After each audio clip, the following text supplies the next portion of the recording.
I welcome anyone and everyone who ever listens to this speaks. Today's topic is going to be the teachings of Bodhidharma. Why we picked to speak about this is because in today's society and for the future generations, it's very important for things to make sense. What we mean by this is to gain understanding from an intellectual way, that you can take something, you can make conclusions, you can get to another something by that conclusion, and to create this cause effect, and you keep going with that because generation starts to want to have such possibilities to gain pure knowledge out of pure inner experience, which is in a way, well, intelligent and intellectual at the same time, so that I cannot say this is how it is and then you have to take it. If I say it is so or it is not so, then I have to have a very one-pointed, very well presented argument for what I say. And in fact, this is to what Bodhidharma opens for us a doorway. So this is in fact the importance for which we speak about him and his realization. So I would ask Ma to then ask the questions, as this discussion will be a Q&A type rather than prose. So please. Krishna, thank you. Excuse us. So, Bodhidharma and Bodhidharma's teaching on the mind. Would you speak on that, please? All right. So, those who are a bit more familiar with the teachings of Bodhidharma, well, number one, they know that Bodhidharma may be considered the father of, Zen Buddhism, and also Chan Buddhism, which is in fact the same as Zen, but in China. So one thing that he goes on about a lot is the mind, like, behold the mind and then you will know the true nature of things. So right now, we might say, then what is the mind he speaks of? Now, one beauty of his teaching and general the teachings of Zen, because he is part of a very beautiful lineage and the lineage continued after him, one very crucial point of Zen, in fact, is that we don't bother with definitions. Not that we don't bother, but we understand that definitions don't bring a gateway. They don't bring an opening to the understanding. Rather, they show you a way. So right now, if we speak about what he means by the mind, then we can say, oh, it is this, it is that, and we can go into definitions. Of course, definitions are important, so I don't want to neglect them. But there is a much more beautiful way to express things. So for example, if the question arises, what is the mind? Then we give a straightforward experience where we can witness the presence of the mind. So, for example, as he writes this discussion with a disciple of his, the disciple asks, what is the mind? And then he answers, that you ask a question is the mind. That I answer the question is also the mind. So without any definitions, we say, if I didn't have a mind, I couldn't answer. If you didn't have a mind, you couldn't ask. So he gives, in fact, a practical application of his understanding of what the mind is. We will get to another such an example later on, but to make a distinction on the way of definitions about what he means by the mind. So he makes it clear that he doesn't speak about the sensuous mind. Namely, he doesn't speak about, when he speaks about the mind, he doesn't refer to craving, clinging, attachment. So being, in a way, we might say that this mind that he speaks of is in fact pure awareness, pure intelligence, that even though there are a lot of different types of consciousnesses that may arise within us, like wholesome, unwholesome, resultant, whatever consciousness, there is still an underlying basis which makes it possible for such consciousnesses to arise. And we might say that pure intelligence may be considered the mind that he speaks of. For example, he gives the example that you may move your hand in front of yourself, before yourself. And can you explain how you move your hand? It's not really. I mean, okay, you may start to speak of the fact that the brain is there and that you have the nervous system which gives the command that it has to be done. But ultimately, we speak about biology and don't speak about the fact that you can realize the motion of your hands. Because also animals can move their limbs, but it will not be a conscious act. Whereas you can realize that you move your hand. And another example that he gives is that when you drink a cup of water, it is only you who knows how the temperature was. So even though you can say it was somewhat cold, somewhat hot, you cannot really give back the experience. And the same holds here, that, you know, the way you understand that you move your hands, the miraculous nature of your moving hand, it is you who can really understand what it is. And here he says that which cannot be expressed by language, that which goes beyond language, that is the realm of the mind, so to say.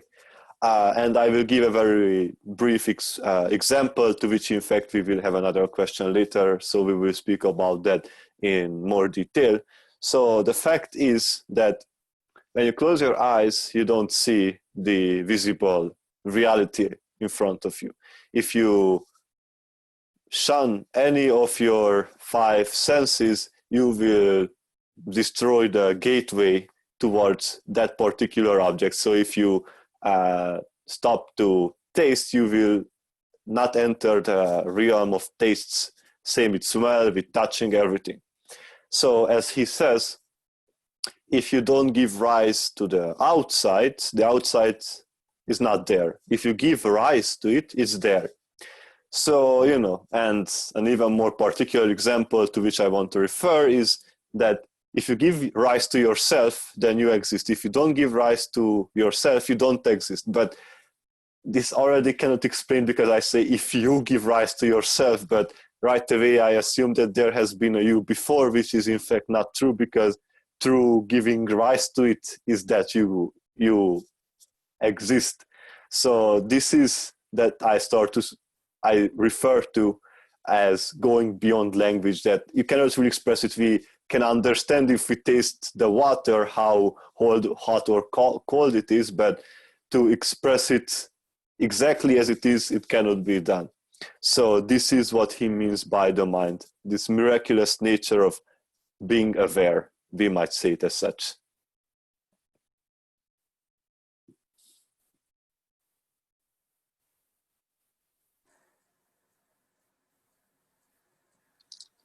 Om Krishna, was that pause for us?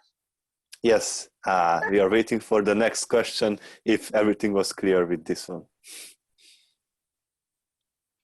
Well, yes. And could you speak more on pure intelligence?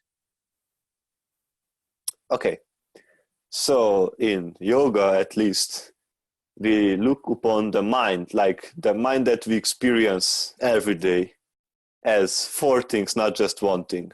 And out of these 4 things, one thing will be particularly the mind that he speaks about, pure intelligence. So this mind has 4 aspects to it. There is an intellect, there is an identity, there is a memory, and there is pure intelligence. Now let's take them one by one and to understand which is the difference. I mean, in identity and memory, we understand sometimes intellect and intelligence starts to be, people say, what an intelligent person. But in fact, most of the times the correct way to say it is that what an intellectual and not an intelligent, because these are two different things that we started to use as synonyms, but they are really not. So let's start with intellect. Intellect is something that, in a way, even animals possess. We might say that intellect is purely what the brain does, logical decisions. If I have burnt myself with fire, then I will not put my hand again in the fire. This is a purely intellectual decision. It means that it works, in fact, with the brain. We might say that intellect is purely conclusions that our brain does. This is what we refer to as intellect. Now, as I said that if I have put it there, I will not do it again, it means that there has to be some kind of memory to it. So the intellect always works based on memory. Now, this memory can be manifold, but fundamentally it means that there is already something which the intellect takes and starts to work with. So memory is, again, manifold. Number one, what you experienced in this life is one kind of memory. The fact that there is evolution in the cells, there's another kind of memory. The fact that you had parents, particularly, and what kind of DNA they had, it's again another kind of memory, which is another kind of tendency within yourself. Then there are past life memories, which are also in a way present in this life as, again, tendencies that don't come out of evolution or from parents. So again, there are a lot of memories, but the point is that this intellect, this logical thinking, is always based on this memory. Sometimes this is what they refer to as you don't know what you don't know. It simply means that to which you don't have a certain connection, aka the memory, to that you, with that thing you cannot really do anything. So this memory and intellect go hand in hand in a way. But let's go to the third part, which is identity.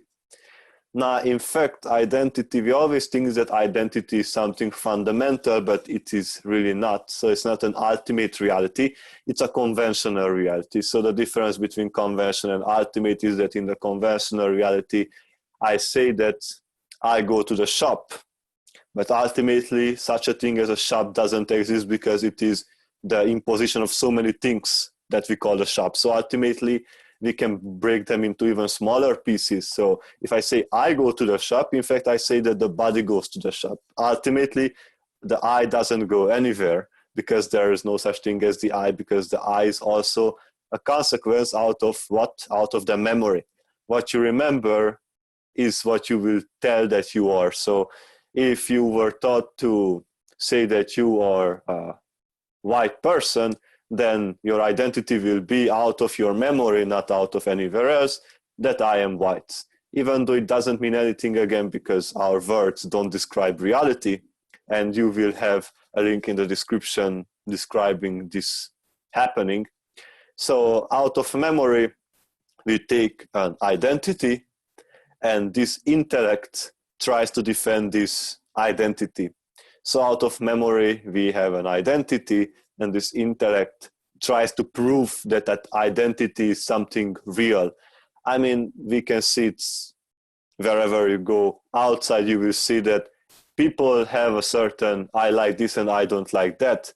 And the moment something, they see something which goes completely against what they say, they don't feel well, they want to defend their identity, either with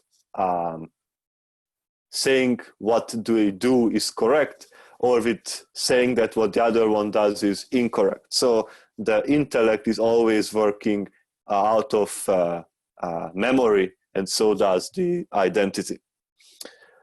So, all these three things are conditioned because you see that identity is dependent on memory. Memory is, in a way, it's also dependent on identity because certain things you will take into your memory more because they are closer to your identity than other things.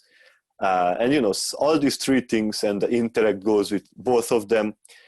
It really is conditioned. It means that in order for one to happen, another one has to happen. It means that it's a conditioned reality. We say that it's ultimately unreal because it depends on other things to happen first. So if a newborn baby, let's say that you put them on an island where there are no humans, of course you will provide them language and food and water, but you will not give them any kind of identity.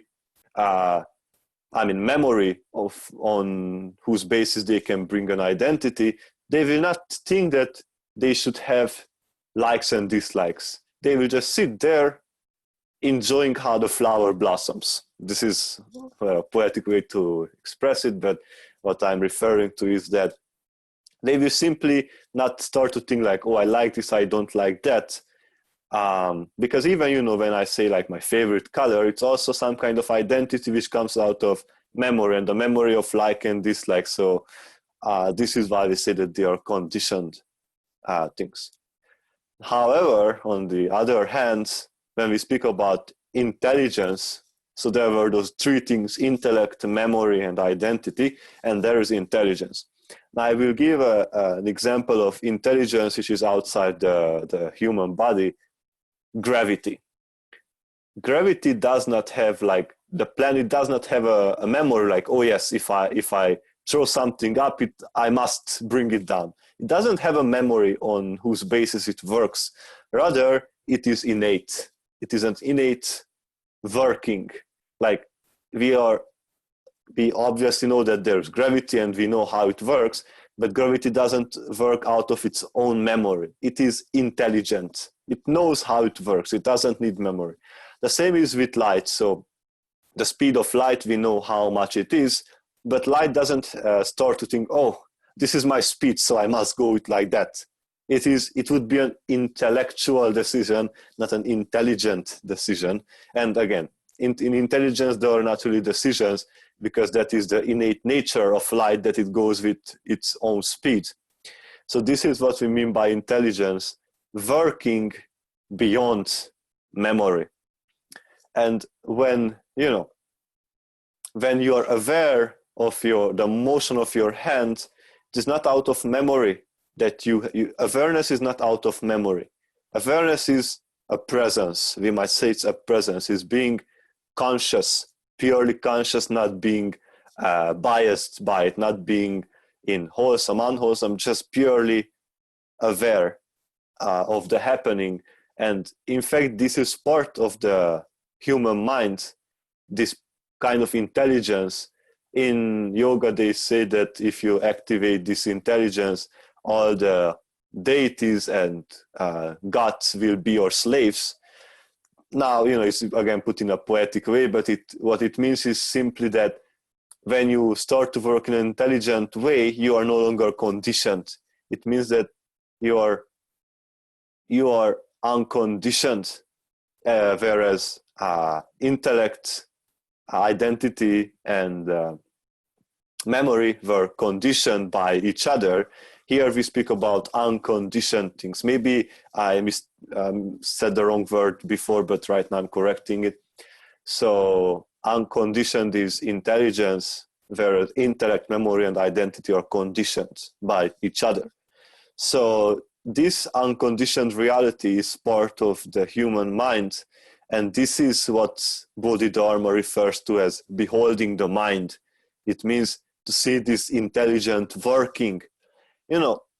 I gave examples out of the word because we look at them as different phenomena, but in fact, even this human being, this human existence is just another phenomenon out of all phenomena of nature. So, we are particular about this because of many reasons, but we have to understand that all nature is intelligence. So the fact that such formations as life happens is an intelligent thing.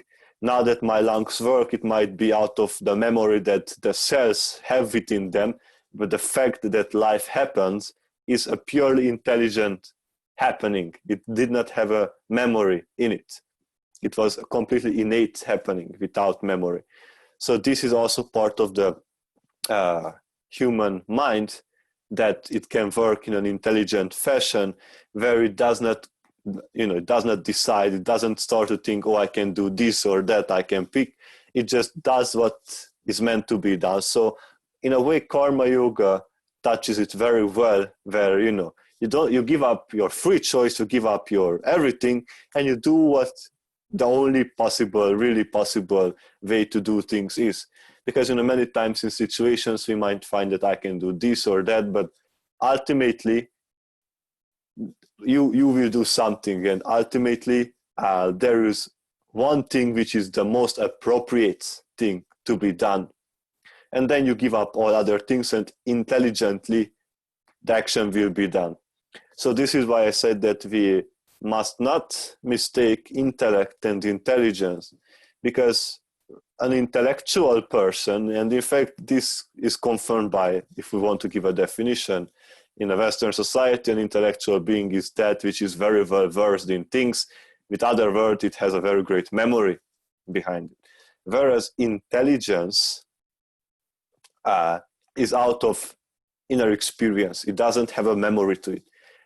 So for example, when being speaks about the teaching, about Dharma, about the laws of nature, it's never out of memory that they remembered, that they have discovered. It's always a living reality that I don't start to remind myself, oh yeah, do you remember that you actually have experienced that, and right now you can just reproduce the memory.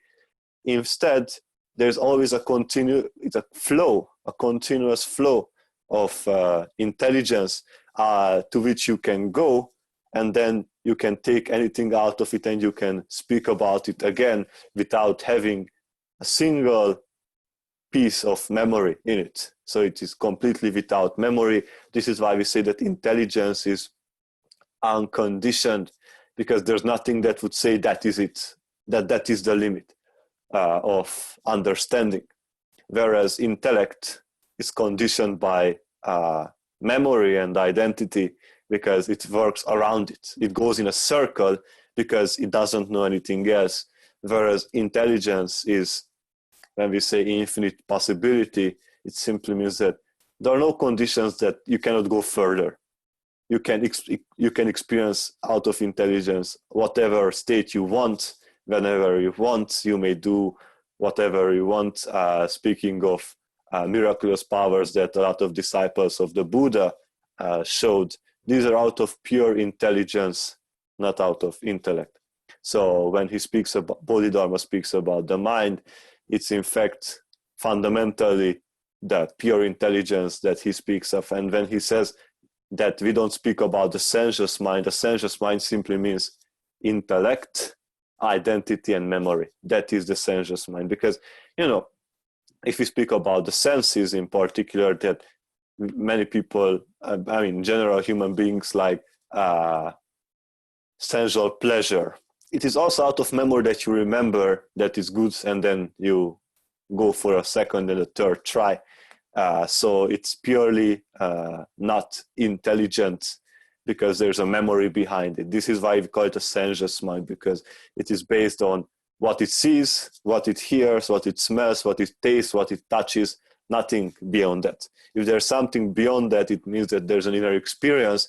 It comes out of pure intelligence. It must, else it's not a real experience, it is just a fabrication.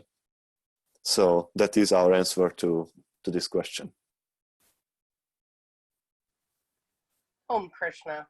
Several things arose as you were describing all that and sharing all of that. One in particular is, what did Bodhidharma say, do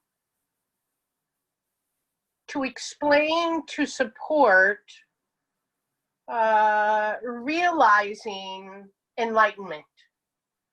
And in that realizing enlightenment, as you were just describing, it's the pure intelligence and the innate nature within that like takes over, that becomes the primary force. Can you please speak on that? Okay, so you actually were asking about what kind of practice is there in order to get there. So the very first statement that he makes in his teachings, I mean, in the book that people passed on and on, is that many paths lead to enlightenment, but fundamentally there are two kinds of lineages, let us call them lineages. One of them is reason and another one is practice.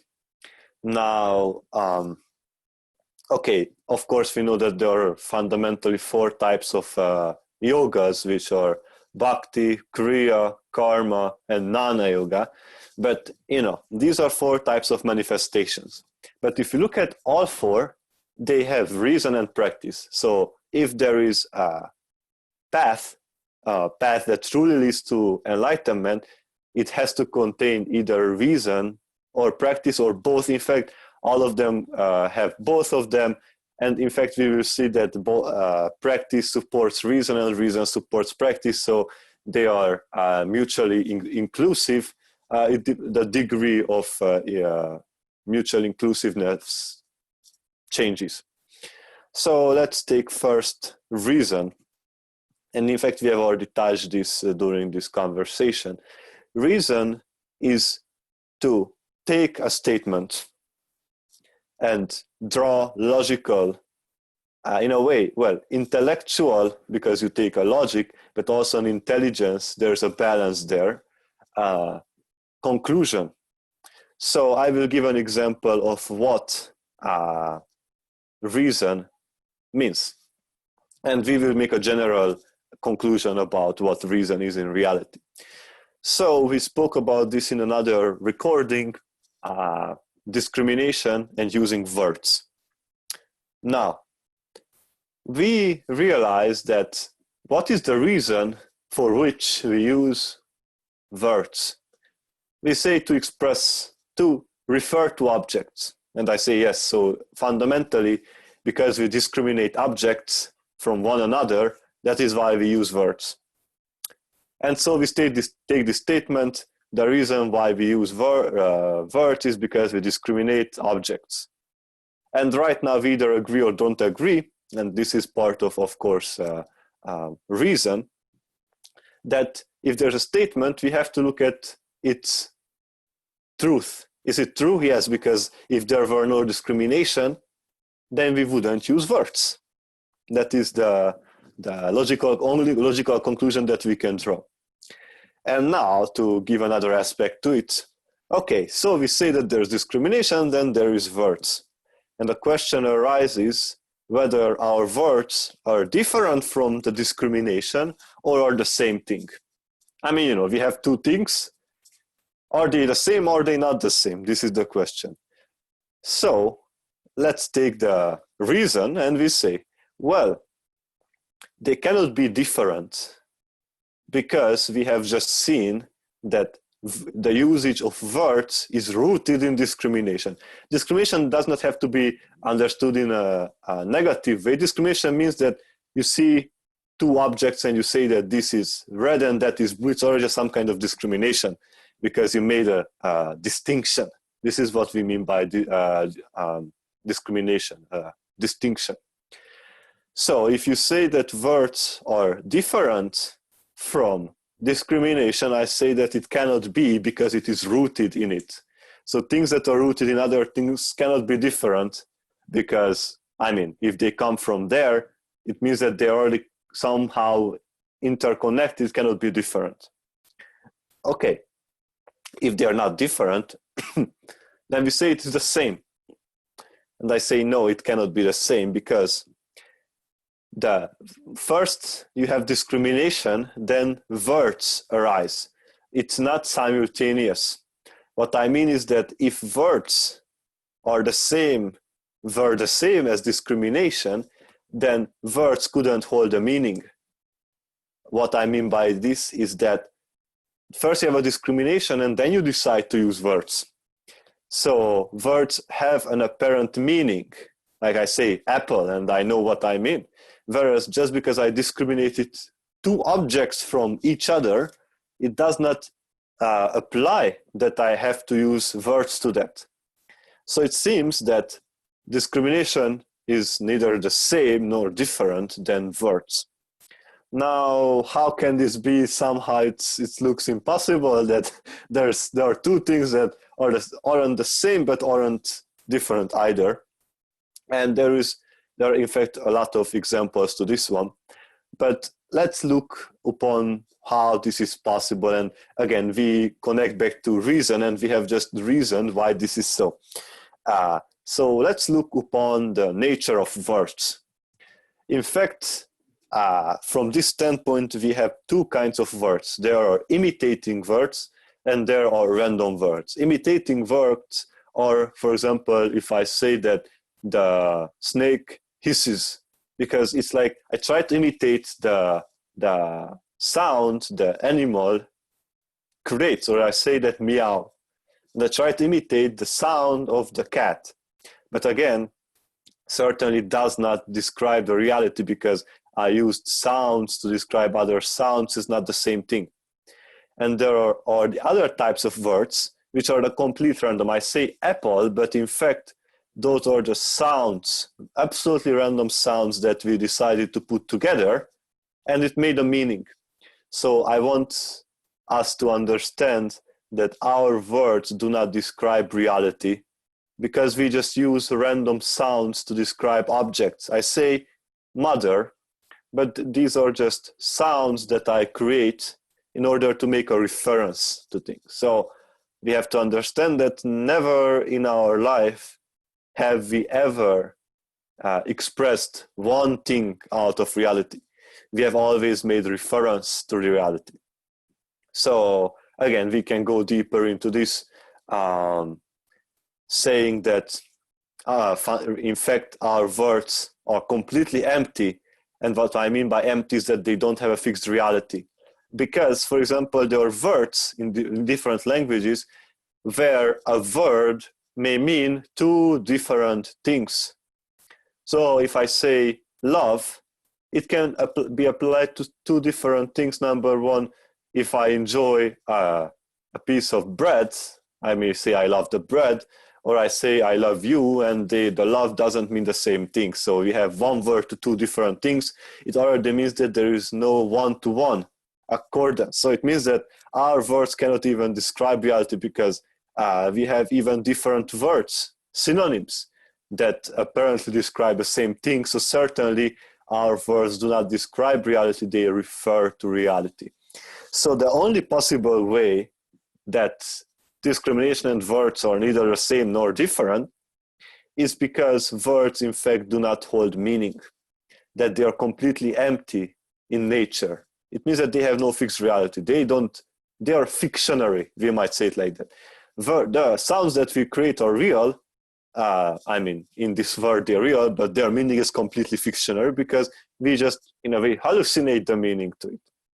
So going back to reason, this is reason, that you take, for example, a state of consciousness, hate, and then you start to reason, like, where does it come from? How did I get there? What are the consequences of it? And out of reasoning, you will realize, as I said, that we make a general conclusion that things are innately empty, that they don't have a fixed reality. This is what is stressed about a lot, in particular in Mahayana schools of Buddhism, that things are empty, that things come and go, they don't have a fixed reality. It is a flux, a continuous flux of reality. So for example, I will give to this an example. If I say I do this, well, in an ultimate sense, this statement bleeds from a lot of standpoints, but if I say I, it is not a fixed reality. We just say I because we feel that there's a body, and I say I. So sometimes the I refers to the body, sometimes the I refers to the I feel bad. It means that the mental state is unwholesome. So, sometimes refers to the body, sometimes refers to the thoughts, sometimes refers to emotions, sometimes refers to types of consciousnesses, sometimes it refers to opinions. So when I say I, it has no fixed reality. It means that it's empty. In itself, it is fictionary. But because we give meaning to it, we hallucinate a meaning, it appears to have some reality, but ultimately it's empty too, because it is just a constant, it's like a shell. In the shell you may put many things, but the shell itself will be an empty house. So this is what we mean by reason, to understand that fundamentally all things are empty. And this is nothing that you have to believe or accept because I say so. Reason says so. And as Bodhidharma finishes this segment of his teaching, he says that those who understand that things are fundamentally empty in nature are in unspoken agreement with reason. That this is the reality of things. If you don't agree, okay, then you must bring forth arguments which support what you say. But again, we will end up, because this is what reason says, that things are empty in nature. And we will get back to this. Conventionally, I say that I go to the shop, or I do this, I do that. But we also understand that ultimately these are not building blocks of reality. The I feeling is not a building block of reality. It is a conventional word that we use to live in society. And for society, it's very important to use such things as human being. It's important because this is how, we function as a society. But ultimately, as a human being, is fictional because it comes out of a body. Then you also have states of consciousnesses that human being experiences. So it is manifold. And well, the problem with conventional realities, as we have spoken about, again, going for reason, is that if you realize that you speak about the human being as a fundamental building block, but it really is not, it means that there are a lot of categories which you just put into one big category. It means that we no longer see clearly. It's like we are in this planet and I say, the things that live on the planet, they are animals, plants, human beings. So right away I just destroyed the hierarchy, or simply the categories, that I no longer see clearly how things work. And this is also out of reason. And the other one is practice. Now, what we mean by practice, normally we would say meditation, but fundamentally, if you look at meditation, meditation is just a tool to practice, because from meditation you will understand certain phenomena. So for example, if you suffer, meditation is a tool to practice understanding. Meditation itself, well, of course, because at this point, meditation is also the thing that carries out the job, but fundamentally we meditate to understand. So meditation itself is not the understanding, of course. So when he speaks about practice, he says, Bodhidharma says that it is fourfold. And in fact, at the end, we might look at certain aspects which we might think that are not included in these fourfold categories. So the first thing that he starts with, and there's a very good reason to this again, he understood practice out of reason, and he understood reason out of practice. Suffering injustice. He says that the moment you suffer injustice is the best moment to lean on the path, to enter the path. Again, what the path means right away, we will get to that point. But he says, when you suffer injustice, the reason you have to give to it is that at some point, who knows when, who knows where, who knows with whom, you planted a seed. You planted a seed of unwholesome action, and right now you can witness the resultant consciousness of that happening, of that unwholesome action, out of greed, hatred, or delusion. And right now, you right now became a very beautiful person, a very beautiful being, and right now you see that you suffer injustice. In fact, there's no such thing as suffering injustice, because it was just the fruit of a planted seed. So when we say that you suffer injustice and you give the reasoning that you understand that in fact it makes sense, as he says, do not become angry when you suffer injustice because it makes sense. And it does make sense because, okay, right now people say like, oh, such a good person, he died such a horrible death. But and we say that it's a suffering injustice, but it's really not. It is a consequence. It is nothing else. And when you realize that this is just a consequence of nothing else, that it also passes, that it also goes away. At that moment, you can just be blissful. Even if you're tormented in hell, you can still be blissful because you understand that it is just a consequence.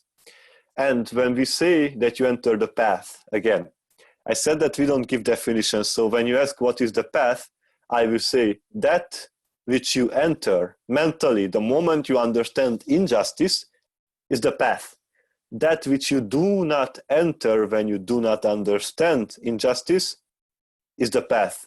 So, we don't try to give definitions to it. We rather say, when you are blissful and out of understanding, when you suffer injustice, you have entered the path. This is what we say. So this is suffering injustice. Now, why does he start with this? Is a very reasonable choice, speaking of reason, because on this plane of existence, people do not remember past deeds. Buddha said that on all the other planes of existences, beings remember their past lives. Here, it is not so. So he right away starts with a very straightforward statement that because people do not remember how they got where they are, so they don't understand dependence of things, right now they must. Here, because there's a lot of suffering, and most of the time people feel that it's not just that it happens to them, when you understand it and you can be blissful even when you're tormented, then you are on the path. This is what he says. So for example, most likely if you went to a much higher plane of existence in an infinite space or infinite consciousness, most likely you wouldn't have to speak about suffering injustice because there beings do not experience suffering injustice. But here, because this is really so, he gives a practical approach, and it's important. This is why it's called practice, because it's practical in nature. So this is suffering injustice. So when you suffer injustice and when you understand it and when you are very well with it, you have entered the path, and that is the path that you have entered. Then there is a second part of practice, which is adapting to conditions, which means, well, it's of course connected to suffering injustice, that you understand that we speak about good fortune, bad fortune, but fundamental there is only fortune. And I will give an example. Say that you win the lottery, say you win $1 million. You are very happy and you say, what a good fortune.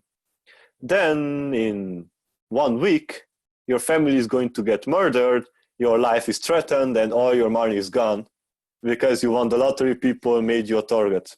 Of course, I'm just giving an example. I don't say that it has to happen, of course. And you say, what a bad fortune. But ultimately, out of good fortune, you had a bad fortune. So right now you start to ponder whether it really was a good fortune or a bad fortune. And maybe you feel that you suffered injustice. And right now you say that it's again a good fortune. But you see, what kind of fortune it is, we cannot tell. We might tell that the wind blows and it blows from somewhere and goes somewhere.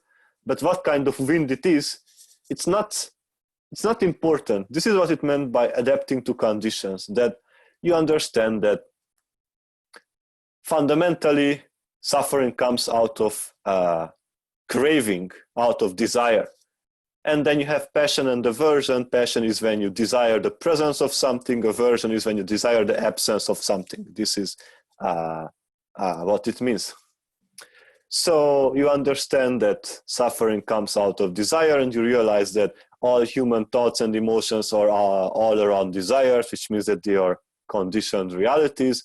And you realize that the only way you can find peace in this body and in this world is that you don't care about past happenings, because when you we speak about what is about when you do that you no longer crave about for past things.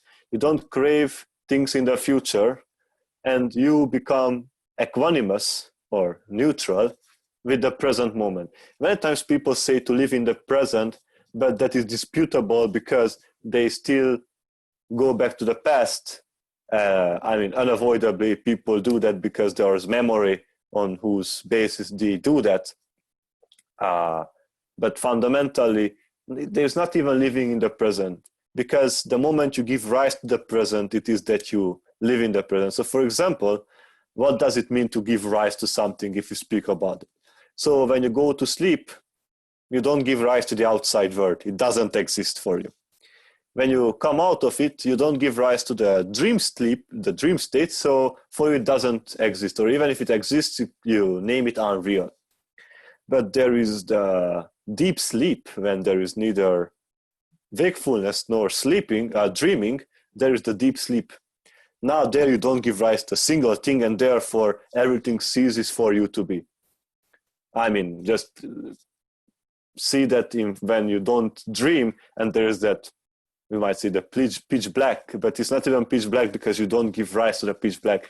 It's completely blackout. It's completely cessation of things. And this is what we mean by giving rise to it. When you give rise to the past, it exists. When you don't give rise to the past, it doesn't exist. When you give rise to the future, it exists. If not, it doesn't. The same happens with the present moment. If you give rise to the present, like, oh, I exist, then things that you give rise to are existent. When you don't give rise to are unexistent or non-existent. And the teaching says to not give rise to anything, so they're neither existent or unexistent. The nirvana is beyond existent and unexistent, and it simply means that it does not depend on giving rise to it. This is what it means. So why should not one give, thought of the past and the future?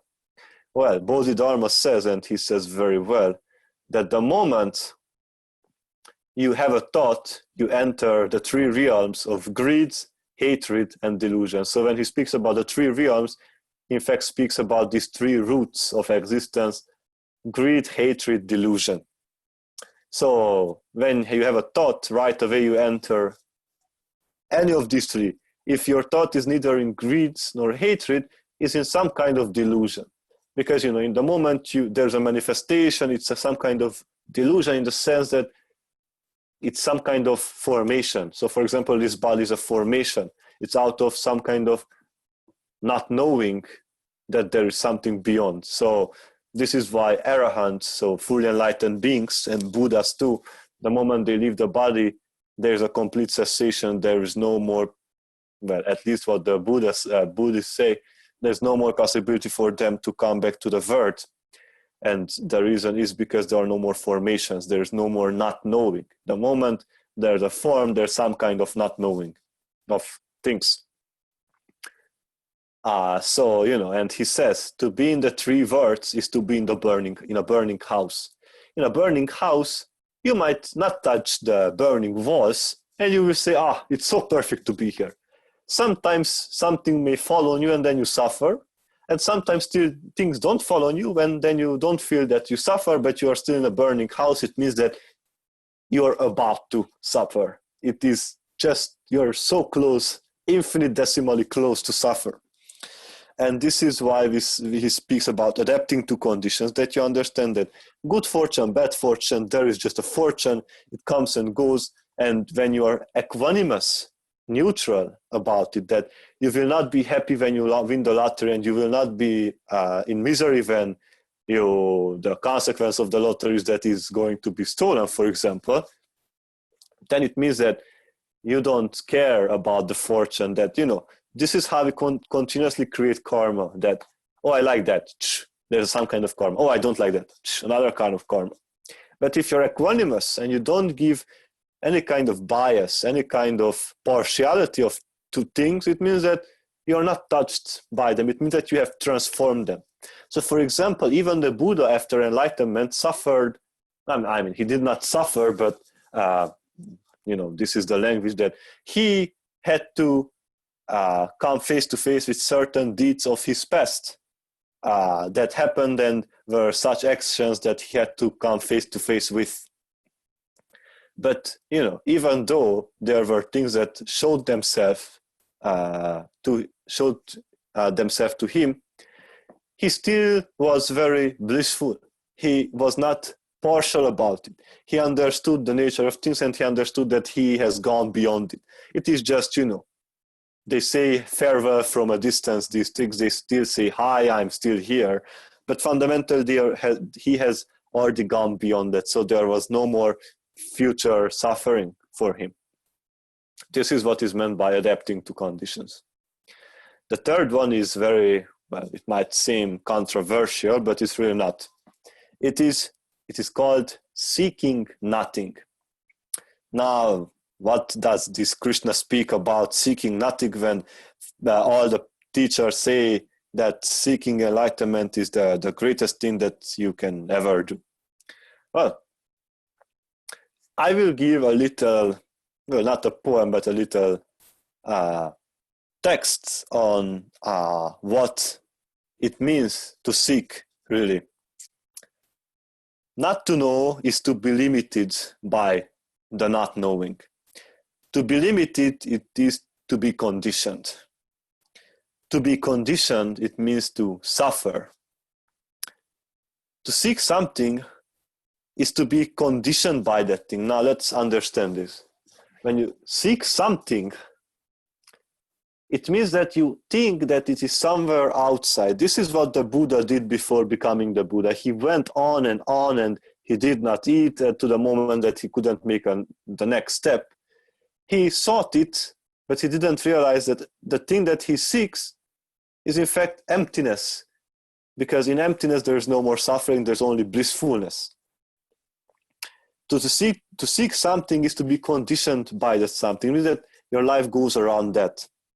And therefore, because to be conditioned is to suffer, therefore to seek something is to be conditioned. To seek something will be to suffer. Suffering not in the sense that it's painful to seek liberation, but the fact is that if you seek it, it means that you have not reached it yet. It means that there is some kind of suffering in the fact that there is no non-suffering. This is what you have to understand. So it is not. So when I say to seek is to suffer, I don't want to dispute anyone who says that they seek enlightenment. This is the right attitude. But also we have to understand that what we seek is fundamentally emptiness. This is fundamentally shunya, nirvana. Being unconditioned is what is sought. But when we seek conditioned things, it is obviously to suffer, because if you say that you seek enlightenment because you don't know what enlightenment is, only an enlightened person can say what enlightenment is, and normally they don't say what enlightenment is. So, therefore, when you say you seek enlightenment, you seek in fact a concept. You seek something that you think is enlightenment. So therefore, there's some kind of suffering in it. When you don't seek anything, it means that you don't dwell on thoughts, concepts, identities, anything. You are just on the path. You just follow the path, moment by moment. What it means is that, so you suffered injustice and you understood it, and you entered mentally that state. And moment by moment, you just follow that. You don't seek anything, just follow the path, and then you can go to enlightenment or liberation, mukti, moksha, nirvana, you name it. To seek nirvana, for example, is to be conditioned by nirvana, because nirvana is not something that can be sought. To seek liberation, therefore, nirvana being liberation, is also to suffer, because your seeking is related to suffering, because even if we say that seeking is not suffering in its nature, but the fact that you're still not there is still suffering. To seek liberation, therefore, is to suffer. Not to seek anything, to be completely free of everything, is to be liberated. To seek nothing is to go to nirvana. To go to nirvana is in fact to not go anywhere. So some scriptures give the example that going to Nirvana, we say that somebody just went to the state of Nirvana, to the unconditioned state of Nirvana. But in reality, it's just like you have, let's say that you have a fire. Let's say that you just burn a match and then you quench the fire. Where did the fire go? Well, it didn't go anywhere. In fact, we might say it like it was a fiction that it existed because its existence was conditioned, and very well said, it was conditioned. And the only way to get liberated out of its own conditionality was to quench itself. Nirvana means to quench, to blow out. This is why it is said as such, because the only way that you can go beyond conditions is to go beyond existence, to quench your own existence, so to say. To not go anywhere is to be quenched, and in order to be quenched, it means that you have to understand, and to understand it means to know. And we saw that at the beginning. I said to not know is to be limited, and in fact then you end up with saying that to understand is to know, and then you finish the cycle of suffering and you quench yourself, you seek nothing. And this is what is meant by seeking nothing, that you just follow the path every moment of your life. Mentally you are on the path, following the path moment by moment, and you don't seek this or that, because you understand that the intensity of following the path will lead you to final liberation, that you don't have to seek anything, because this emptiness, this blowing out that people speak of, this empty nature of all things, that is which can bring final peace, because then you realize that there are no identities, there are no worries in the world, there are no desires, there is no aversion, no craving for a single thing. There's utter peacefulness there. I mean, it's beyond even peacefulness. So this is what is meant by to seek nothing. That is the third part of practice. And now you see that, in fact, meditation helps in all of this, because you have to have a certain one-pointedness, a certain concentration to understand all these things. And to understand all these things, when you understand all these things, you can go further to new things. And this is number 4 on the practice. So the first was suffering injustice. The second was adapting to conditions. The third was seeking nothing. And the fourth is practicing Dharma. Dharma means teaching. Now, most of the times people say, that Dharma is the teachings of the Buddha, but that's not utterly true, because it's the laws of the nature that he expressed. So, of course, it's correct to say, because he expressed the teachings of the nature, and as he expressed all of them, he in fact spoke about everything that can be spoken of practically. But also Dharma, even gravity is a kind of Dharma, because it's the way things work. So what is meant by practicing Dharma?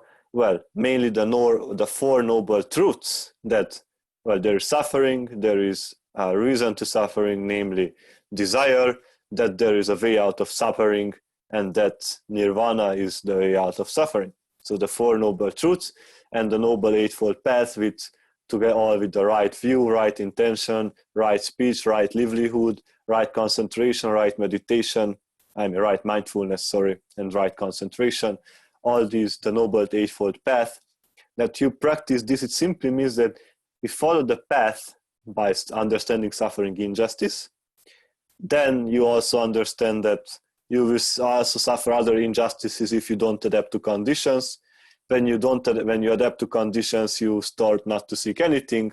And when there is such emptiness you get to, then there is the only way you can live is that you follow Dharma. That that it's not the right thing to do, it's the only thing that you can do, because as long as we speak about right speech, we speak about right speech with respect to wrong speech, which is of course correct, because one is going to be wholesome, the other one is going to be unwholesome. But fundamentally, you will go beyond even right speech, and there will be only the only way I can function, and that will be just speech. And of course, it will be right speech, because it will still be well, wholesome in nature or beyond wholesome when you don't create karma. But fundamentally, you will not think like, oh, this is right, that is wrong. That the only thing that you will do is the right thing to do. So you will no longer discriminate between right and wrong, because there's only one thing that you will do in all situations, namely following the path and practicing Dharma. So this is in fact the outline of practice. And now you see that to understand these 4 steps, there is reasoning. But to understand reason beyond reason, I mean, you have a certain degree of understanding reason. To go beyond, you have to follow these 4. So they're mutually inclusive. One will support the other, and the other will support the one.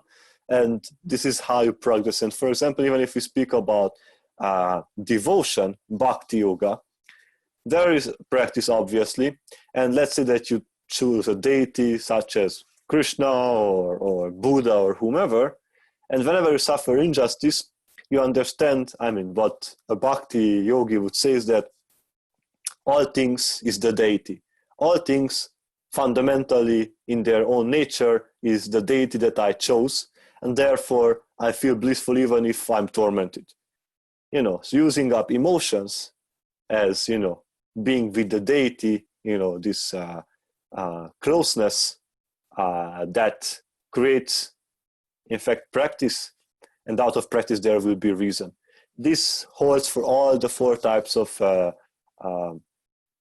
yogas, again, bhakti, jnana, karma, and kriya. For all of them, there's practice and there is reason. Now you might ask me if there are paths where there's practice and there is no reason. Well, it might be that particularly about the practice that you do, so for example, if you do hatha yoga, which is what, you know, it's not sport, but, you know, people sometimes think it's a sport. No, it's hatha yoga when, you know, you do all those crazy asanas, those crazy body formations. Well, right away you might not understand the reason behind it, but there's still practice. However, that practice will support the reason that we do, the intelligence beyond it. So it anyway supports reason, directly or indirectly it does. So this is the outline of practice that he gave, and that if you follow this, then your final deliverance, liberation is not a question. So this is the answer for this question. Incredible, Krishna, just incredible. Thank you for all of that pure intelligence. 2 items, and we'll just share them both at the same time, maybe. One is, words don't hold reality. Things don't hold reality. Well, what holds reality? And the other one is, if you would touch on wholesome and unwholesome. Okay, so let's take them one by one. Well, what holds reality? In fact, again, as he said, and this is important to understand, that those things that we give rise to, we name, we take them existent. Those things that, for example, in this wakefulness, I see the dream state, I look upon the dreams I had, and I say, oh, they were just fictions. So, you know, when we reflect to them, we realize that they're impermanent. And because things are impermanent, they hold no self, we say. They don't have any substance. Now, if you speak about the no self, in fact, this is the question that you asked. No self, it can be applied to 2 things that in fact are not 2 things, they are one thing. Number one, that this body has no soul, no self in it, and in general the mind is not a self. And the other one is that phenomena such as hate, joy, happiness, that they themselves don't have a self, namely they don't have a fixed frame of reality. Now, why I say that these are not different, the only reason I say is because even the mind is just another kind of phenomenon. It's not different from hatred, and I mean, of course it's different in manifestation, but it's not different in the fact that it's another kind of phenomenon. So what is meant by not holding a reality is like, if something is truly permanent, it means that it is the same now and forever, then we say that it is in an absolute, in an ultimate sense, real. Those things that have that are somewhat real. So for example, when I wake up, I say that, well, the dream was somewhat real, and when I go to sleep, then in the dream, I might think that the waking state is somewhat real. It means that it's a relative existence, but ultimately we tag relative existence as unexistent because it's impermanent. It means that it's like a river. It just keeps flowing. Of course, there's a river, but you cannot say that, well, that is the river. And, because the moment you look upon the river, then you say that the river exists. But when you go and you have a coffee with someone, the river doesn't exist for you. So I sometimes give the example that, let's say that there's a show that all the family watches every night, evening. But let's say that at some point, all the TVs from the house are gone and all the neighbors are also gone. So you cannot tell whether the TV show still exists or not. You don't know. You may make assumptions, but because you cannot experience it, that there is no connection to it, you cannot say anything about its existence because you don't give rise to the object itself, namely the TV show being the object of the assumption. So this is what we mean by things don't hold a reality. That right now I experience, for example, greed, that I want something so bad, but if you really look at it, it's like this is just restlessness of the mind. It's like just some waves that happen. They are not always there. They are there if you make them be there. They are not there if you don't make them be there. So this is what it is meant like. Even the I, when we spoke about no self, the I has a meaning if you give it a meaning. In reality, there is no self anywhere, but because there's an experience that I do things, which is again, we can do the reasoning and we end up realizing that things are empty in nature. Then we understand that out of this emptiness, the things are fictionary, that even hate has no meaning if there's no object to it. You can hate a certain object. You cannot just hate in itself. It doesn't mean anything. It's always dependent on something else. That my greed is dependent on the object. My hate is dependent on the object. My delusion is dependent on my not knowing. So this is what we mean by things don't have a fixed reality. They change as the times change.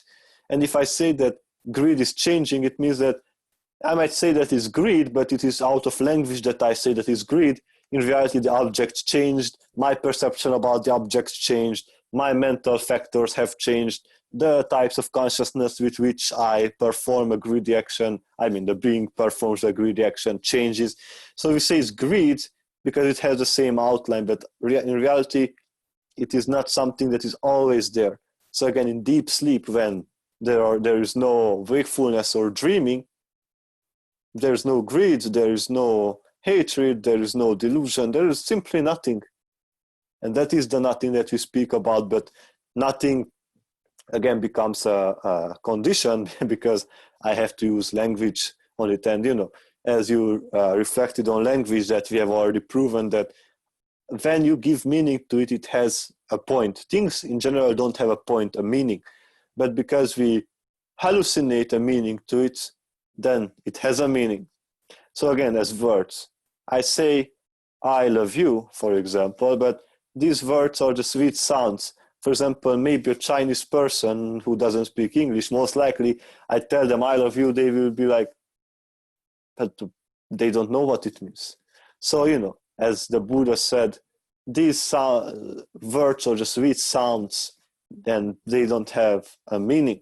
The same way we have to look upon all phenomena, whether it's a type of consciousness happening in the world, the same way as we look upon words, we have to look upon them as well. And, I look upon it as good fortune, but in reality it is just fortune because it anyway brings suffering. Even good fortune, bad fortune brings suffering. So ultimately they are not really different. So I sometimes give this example that right now I might feel happy, but I say that I'm happy, but at the same time I might say that the presence of my happiness in fact is the absence of my sadness, or in general of sadness. That this is when we speak about, the duality. Why does duality not exist? Is because, number one, it is the same thing, because I say that I love when you are here. I say that I don't like when you're not here. Okay, now you might tell me that just because I like when you are here doesn't mean that I don't like when you're not here. It right away means that you're impartial. It is just out of language that you say that you like when the person is there, but in fact you're impartial, but you just express how much you welcome their presence, but fundamentally you're not attached to it. So you might still say that you like it, but then you're beyond duality. It means that you're not conditioned how things work. So we speak about some already somewhat, to a degree, unconditional experience, because you are impartial to things. You don't give reactions. Now, speaking of wholesome and unwholesome, why is it that right now I say that good fortune, bad fortune are just fortune, and right now I say that wholesome and unwholesome are different? Well, they are different, they are not different. They are not different in the sense that they create karma. Wholesome action creates wholesome karma, unwholesome creates unwholesome karma. They are, in that sense, they are not different because they still give you in samsara. They give cause effect.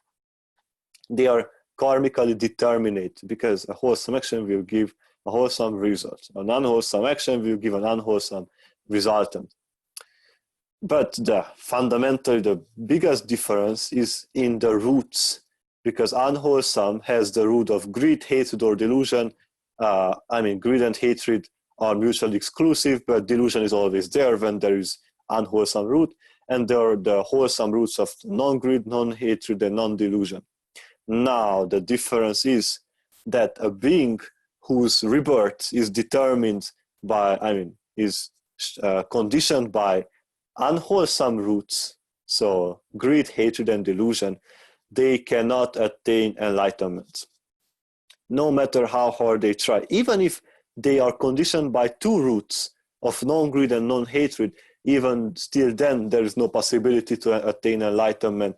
No matter how hard they try, what they can do is to cultivate the path, to gain insight, to create such a wholesomeness that they cultivate wisdom. But this is the difference between wholesome and unwholesome, that of course they both in a way lead you to samsara, but wholesome will open up a gateway to become unconditioned, to get into an unconditional reality, namely nirvana, or moksha, mukti, enlightenment, liberation, again, you name it. So that is why there is a big difference. And also unwholesome actions create unwholesome incarnations. So for example, animals, hellworts, and so to say ghosts are due to unwholesome action. And the difference, many times when we speak about, evils and gods, we have to understand the difference is not between gods, if we want to use this word, deities and evils. Many people say like, oh yeah, because evils do bad things and deities do good things. No, that's not the fact. The fact is that deities know that their actions are empty, that their actions are markless, selfless, signless, beyond good and bad, whereas evils do not. They feel that they are different.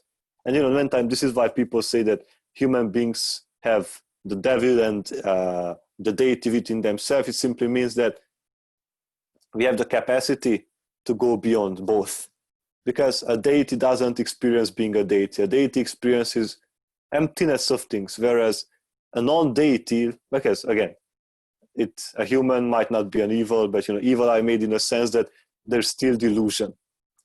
A deity does not experience being a deity. A Buddha does not experience being a Buddha.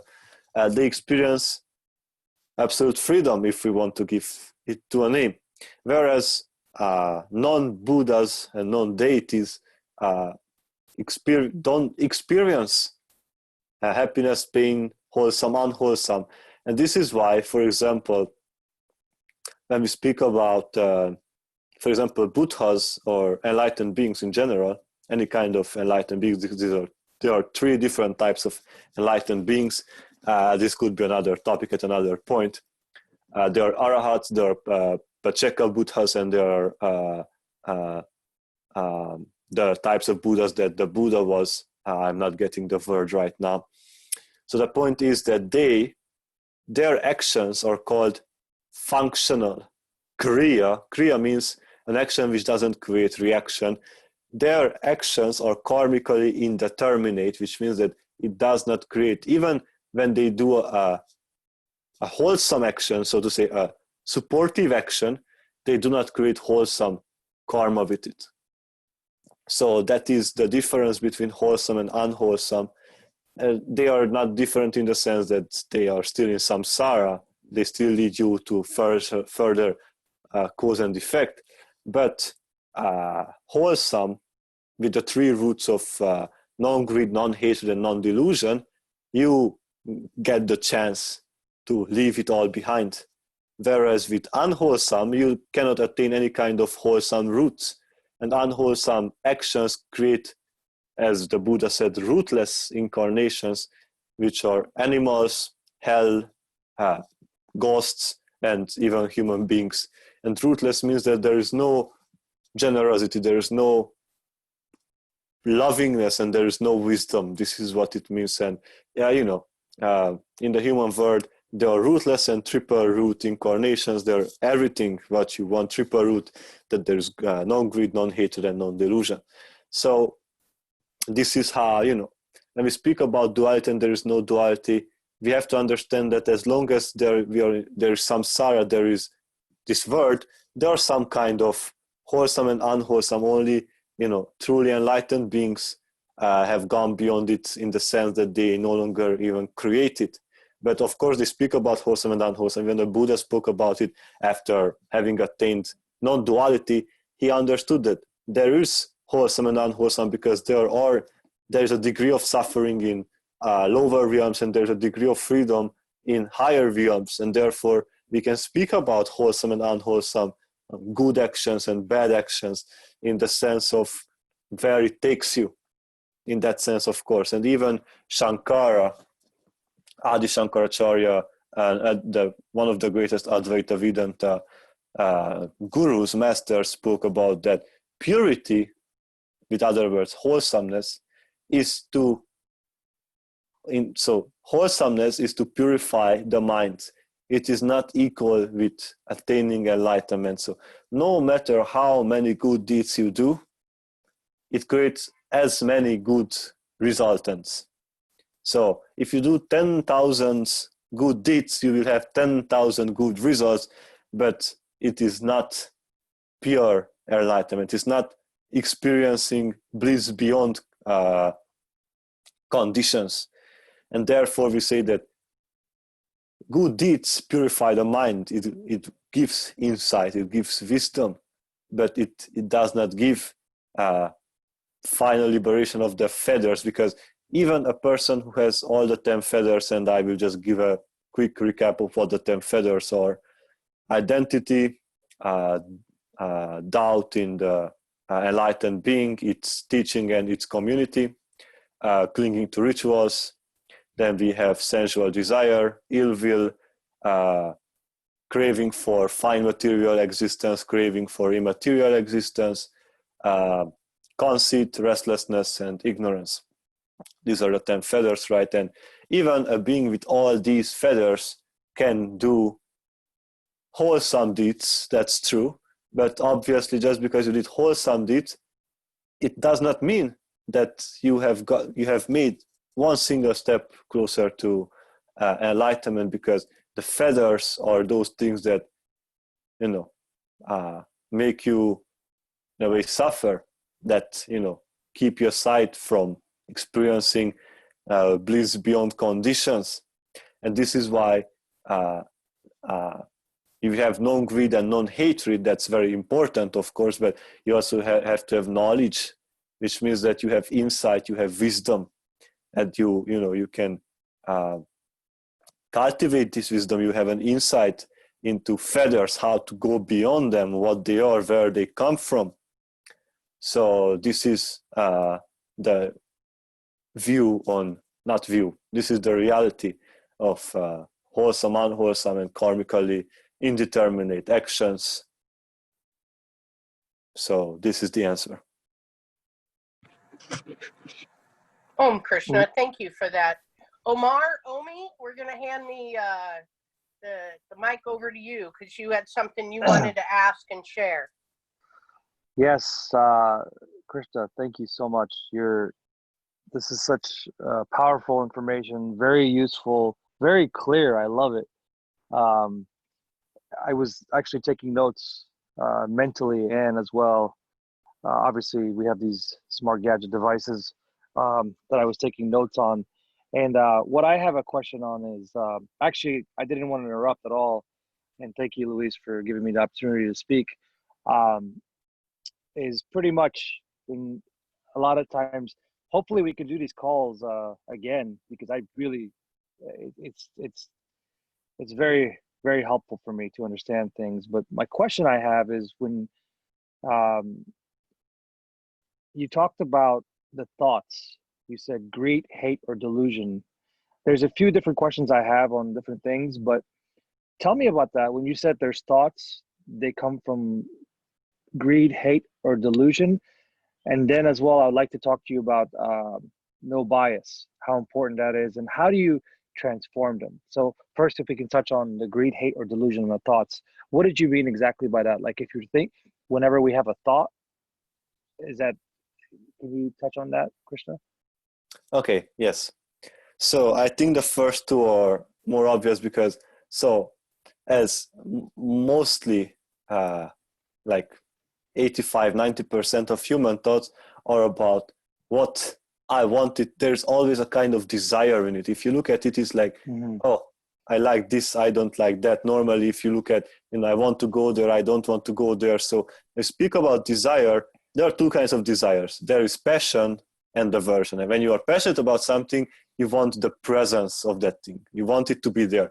When you have aversion towards things, you want it but not to be there. So there is this desire, and greed and hatred, they cannot arise simultaneously, but fundamentally they do the same thing. You like something you don't like, you just turn the wheel of life and you just continue to go there. What do I mean by delusion? Now we have to understand, let's say that somebody has the will to get enlightened. Let's say that they have a thought. It's not the thought, not the quality of the thought that I want to get enlightened, and that is not, of course, it's not delusional to say that I want to get enlightened, but the fact that there's a thought arising, that there are mental formations. When there is a mental formation, you give rise. So let's say that I want to get enlightened. If it brings with itself, the desire to want to do that, and you start to have greed, and furthermore, if you have hatred towards those who don't have it, that is what is meant by it. That, see, when we speak about seeking nothing, this is what I meant by it, is that when there's a thought, it means that it's some kind of formation already. It comes from another kind of, you might have an action, and out of that action, as a result, you may experience a thoughts on that action, or different from that action, but somehow connected. And this is what is meant, like, of course, aspiration to enlightenment.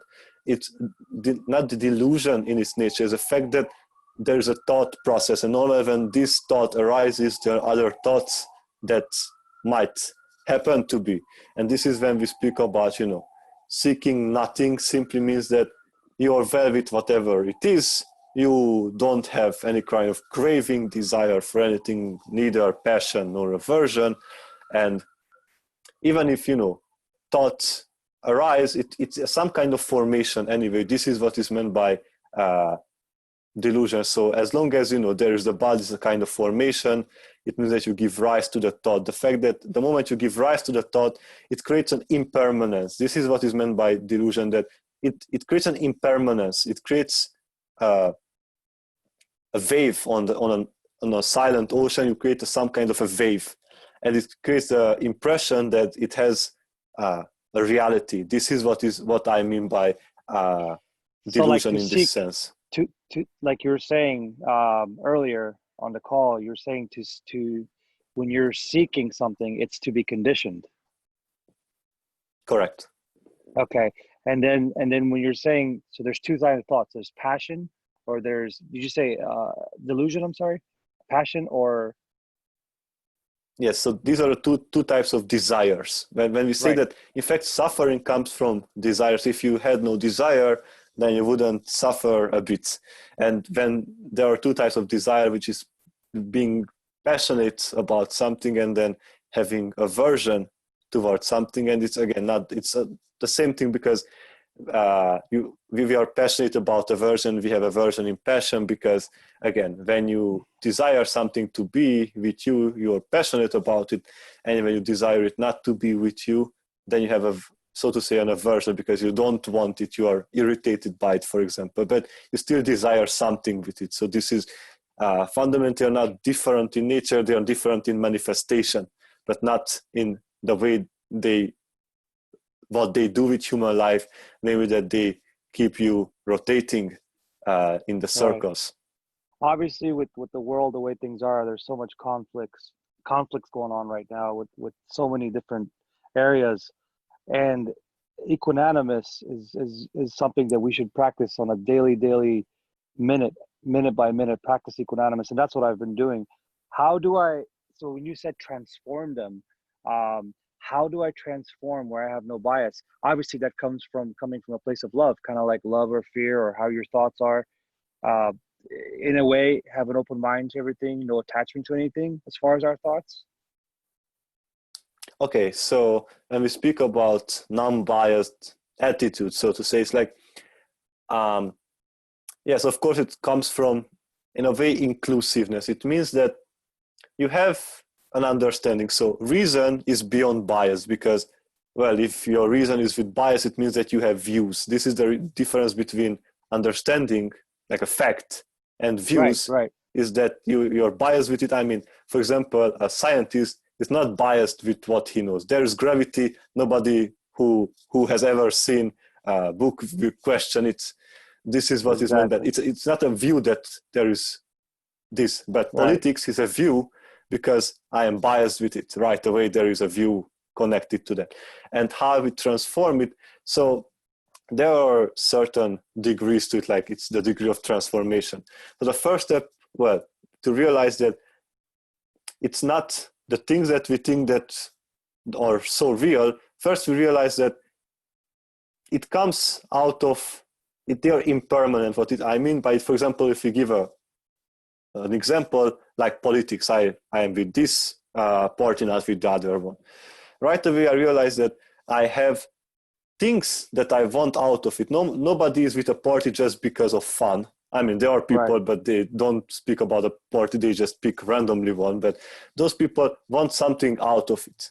Right away, there's a desire, like I want it because it's good for me, and I don't want the other one because it's not good for me. So again, right away, we arrive to the first moment when there's a desire. And we have to understand how we mix, for example, the 10 feathers that I enumerated, starting from identity. These are all things that, in fact, don't make a difference in reality. If you think that you're this or that, the wind still blows, the ocean still waves, the flower still blooms, but you think that it makes a difference that you call yourself this and not that. Ultimately, it doesn't make a difference. It makes a difference that you will suffer even more, because you start to color things that are in fact colorless. This is why we speak that things are empty, and when you don't see that they're empty, right away there is some kind of formation, like an identity or craving. So how to transform it is to see where it comes from. This is what we call insight. Gotcha. That you look what at, the like, intention is. What the intention is to see it.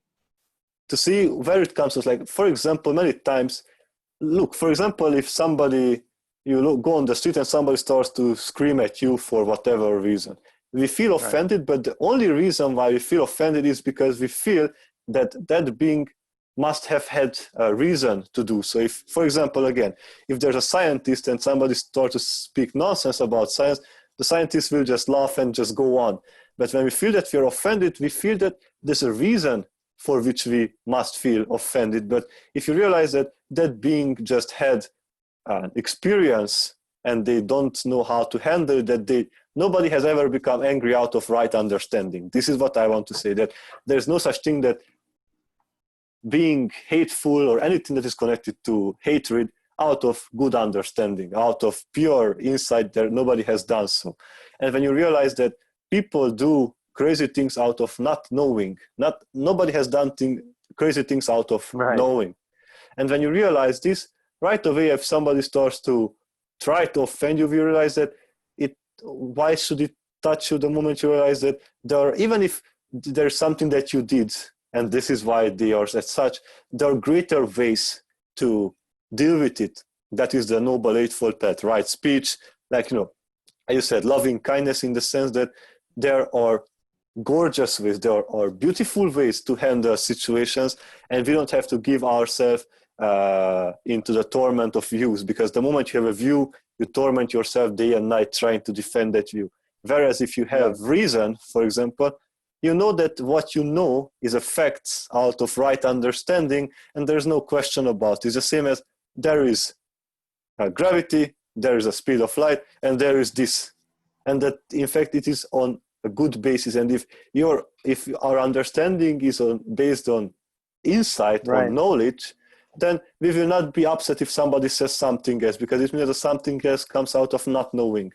And then there is no need to give even room for aversion, like, oh, you didn't say what I say, so right now the two views have to make a clash which will make the word move. No view has ever made the word move. We just think that our words are so big. So this is my answer, that if you see truly where your bias comes from with respect to anything, you will slowly go back to its origin. And many times you will see that it comes from an unfulfilled desire, for example. And then you just uncondition yourself by reason and practice, and you feel bliss, and then you fulfilled the unfulfilled, and then you no longer need views. Views you need when you don't know. When you know, there is no view. And thank you so much for covering that. Thanks to Sister Louise. She's taught me equanimous. That word, I didn't even know what it was weeks ago, and I've been practicing it so much. And in a way, it gives you so much balance, and not to be so biased and to judge. And you can use equanimous with everything. And here in America, like, there's so much conflict going on right now with political views, and just there's a lot of separation. But you can use it with family, you can use it with work, you could use it with sports, you could use it with driving, or just normal matters. Preferences. Exactly, preferences. But I love hearing you talk. I mean, this is it's awesome, and I love what you said. To seek nothing is nirvana, because the more it makes sense, because the more you have greed for something, then it creates suffering. Like, it's not healthy. But you said planting a seed of unwholesome. Everything is about planting a seed. Like, I feel like this AI and technology is a bad seed that got planted, but in a way it's a good seed. So it's the way you look at it. You can't have I feel so bad for a lot of the younger generations with all this technology and social media. And in a way, it's good to have the technology for businesses or for work or for education, but in a way it's bad because people are they're not connecting to nature. They're disconnected, actually. This is, as you said it very well, as you look at it, and it means that in itself, like, technology has no nature. It has a nature with respect to other things. Like, this is to give and it's very good that you brought this up, that things in themselves have no nature. The moment they get into a relation with something else, only then you have a nature, because even technology, you can use it up well, for example, creating videos about insight, and it means that you created something wholesome. Or you can do it as you did with not being responsible, and then it becomes unwholesome. So, yeah, I mean, but to have always insight and follow the path, and with practicing knowledge, and with that action, it means that your actions slowly become beyond wholesome and unwholesome. you start to uncondition yourself, and at the end of all conditions, then you become indeterminate, which means that you may do the greatest thing, but there won't be any reward. And as you said, in equanimity, there's still bliss. We think that we find bliss in happiness, but that's not true, because happiness is also a condition. The moment you become conditioned by happiness, again, you suffer out of your happiness, because you just turn the wheel and you just keep going. Yeah. But when you become equanimous, which means that you stop turning the wheel of life, then it means even still there is bliss. It means that bliss does not come out of such factors as happiness. It is an unconditional reality, and the moment you don't seek anything is when you can get bliss. The moment you get bliss, you can end up at most with happiness, but certainly not bliss, because you have sought it. So it means that there's some kind of not understanding of the nature of things, because emptiness you cannot seek. You either realize it or you not realize. This is why it's called self-realization. It's not called self-seeking. Self-realization, because you have to realize. It means that it has always been there. Right now you just jumped into it and you have already gotten the point. This is what we mean by self-realization. And if you look at it, even the Buddha used this word self-realization, and in fact most of the yogis use this word self-realization, because it describes the fact that which is the nature of all things, aka the self not in the sense of the I, but the core of existence, is this empty, blissful state. And emptiness, people cannot really accept it, because they think that it's a cold place where there is nothing. Well, of course there is nothing, because if there were anything, then it couldn't be completely blissful. But there is always this bliss that anybody speaks of. So for example, even the Buddha described Nirvana as there is no greater bliss than that. And even Advaita Vedanta, which is absolute non-dualism, even when we speak about Brahman as the ultimate reality, we say Satchitananda, which means pure existence, pure consciousness, pure bliss. And I put the mark on the bliss here, that it has always been denoted that the final goal is bliss. And in fact, we see in human life that people crave bliss, and that is a problem, that you crave it and you don't let it naturally happen. Because when you crave nothing, there is bliss. When you crave something, there is no bliss. That is as simple as that. When you crave freedom, you are not free. When you don't crave anything, you are free. But because we started to connect everything to objects, I want this and that is the object of my whatever, at that moment we miss the point, because when there is no point, then you have gotten to the end of all things. Krishna, not to cut you off, does equanimous have an ego? Because obviously ego is something, being competitive these days, and the human right now is so competitive, and there's so much ego, and that's why we have a lot of conflict. But does equanimous has no ego, does it? No, well, it depends. I mean, many times people say like, I'm indifferent, but many times you might feel that indifference is also just another kind of turning the wheel, because it is how people use the word, not what it means. But there's a difference between neutrality and equanimity. Neutrality means that my view is that I'm neutral. If you're equanimous, then there are no views. And if there is equanimity, there shouldn't be any kind of conceit. We use the word conceit and identity. In equanimity, none of these, neither conceit nor identity. Like no judgment. Correct. You see things for what they are. When you judge, it means that you don't see, you give a view. Judgments are view, but when you say what it is, I mean, if I say that if I throw a ball, it will fall, is it a judgment? No. I mean, it is the factual reality. I don't give a view about it. When you give view, it's a judgment. When there is no view, there is understanding. Like echoing what you're saying, it's not to like or dislike, just meet in the middle and just stay calm and composed. Yeah, as we say, it is good, it is bad, at the end of the day it is, so you better do something which is like, oh, it is so bad that I have this, or so good that I have this. But it is good, it is bad, it's good fortune, bad fortune, but the fact is that it's still in your life, so you have to handle it somehow. But normally we finish things off with I like it or I don't like it, and at that moment there is no possibility to go beyond. The moment you realize that, so for example, likes and dislikes, the impermanence of them. So let's say that you have a craving for certain food, so you are greedy with that. And I make Right. you sure that, let's say that I put that certain food in front of you on the table, and I will not let you eat it, but I will make you observe it for an hour. I make you sure that at the end of that 1 hour, you will be like, I'm not even sure if I really want it. You will be like, well, if I cannot get it, then the desire is gone. So you like it, but it's very superficial. The same is with dislike.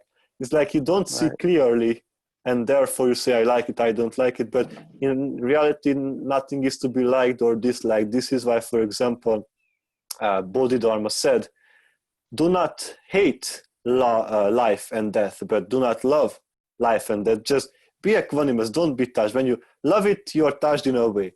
And when you hate it, you are touched in another way. Because when you love it and something, let's say that you love a person, that person does something unpleasant to you, you are so shocked. You suffer. When you hate something right away, you suffer. But beyond that, you will not even let a greater aspect of life show itself. You say like, life is suffering, there is no way that you can go beyond suffering, because you have already identified life with that. So as long as you are alive, your livingness will be equal with suffering. So what's the point? Right.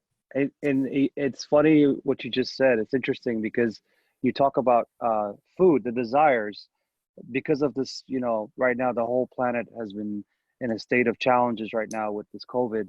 But I myself, it's helped me so much clean up bad habits, eating, even not even touching alcohol, or a lot of things, exercising, meditating, or praying, being aligned with the creator, with good energy. Um, Something like even my thoughts have cleared up. How, and that's a self-realization, right? And it's also, like you talked about at the beginning of the call, you said that it's having pure consciousness, like pure knowing. um, these are, how important are these facts, or how important is it to be in this grace? Well, it's very good that you use this word grace, because it's ease and grace. We always use ease and grace. Somehow they Grace, always come together, because really they are not really different. They're like kind of synonymous, in fact. And of course they're important because, as I said, even when you're tormented, you can be still in ease and grace, and you don't really care about it. And it's of course important, because if you're not in ease or grace or both, what happens is that you become like a rock. Like you suffer, but you don't want to do anything with it. Like you will not even acknowledge it. When you are easy with yourself, at that moment you realize that, well, I suffer and maybe I should do something, because if you're not in grace, you become stubborn. Like, oh, this is just another bad day. And people always tell me like, oh, this is just another bad day. But it seems to be that, in fact, every day became just another bad day, and this is the excuse. But when you're in grace, you're like so malleable. You can be formed. So this is why we speak about the grace of the guru, for example, or grace of the master, that when they are with them, you become so like a clay. You were a rock, but right now you're clay, and you can be formed in whichever way it is best. This is why we speak about grace and ease, and in general blissfulness. We speak about it because even ease and grace are some kind of degree of blissfulness. So in grace we are open to go beyond ourselves, whereas when we are stubborn, we are just as well with ourselves as we possibly can be, but it does not help us in any way. We just think that we're at a good spot, but in reality we just suffer, but we don't acknowledge it, but the suffering is still there. Right. And how do you stay in tell me about dharma, and to stay, they say dharma is your karma in a lot of ways, but how do you stay in dharma? Okay, so we said, when you suffer injustice and you understand it and you are more than well with it, you enter the path. And when you enter the path, you start to understand reason. And when we understand reason, you understand what the path really means. And when Purpose. I say, when we say practice Dharma, it means that you understand that if you give into unwholesome, like wrong speech, wrong intention, you will end up again suffering injustice. Right now you might understand, but you don't know that in 5,000 years when you end up again as a human being, if so, then you might not understand. Like right now you might have the knowledge, but who knows if you will have that same knowledge, who knows when. So this is why, practicing Dharma, it means that you purify the path. You keep purifying and purifying to the moment when there is nothing to be purified and you become pureness incarnate. How should I say it? And, because Being right in now, Nirvana. yes, like right now we might have non-greed, non-hatred, non-delusion, but this is for this particular life.